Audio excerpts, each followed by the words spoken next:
Çünki bədənində stres varsa, bu birbaşa sənin qidalanmağı var, sağlamlığı var, həyat tərzi və həyat keyfiyyəti və idmanı var, ünsiyyəti və hər bir şey təsir eləyir. Və stres bütün xəstəliklərin asarıdır. Əgər bədənində stres varsa, heç ummadığın, heç gözləmədiyin bir yerdən, bir orqanından xəstəlik belə çıxa bilir. Ona görə çalışıb stres səviyyələrini qorumaq və stresi idarə etmək lazımdır.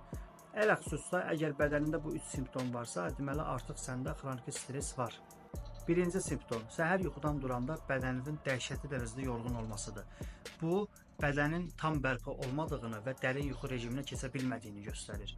Çünki bədəndə xroniki stres olanda bədən daima mübarizə rejimində işləyir, istirahət rejiminə keçə bilmir. İkinci simptom, əgər daima gərginsənsə və tez özündən çıxırsansa, əsəblərə hakim ola bilmirsənsə, bu deməkdir ki, sənin artıq kortizol hormonun yüksək səviyyədədir və stres səni istəmirsə yeyir.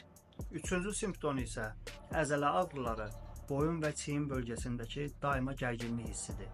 Bu, emosional yükün fiziki yansımasıdır. Yəni, bədən stresə cavab olaraq artıq buz kimi sıxılır. Və unutma, xroniki stres səssiz düşməndir. Amma bədənin də öz dili var və bədən bütün bu problemlərdə səninlə danışır, bunu sənə bildirir. Sadəcə onu dinləmək və tədbir görmək lazımdır.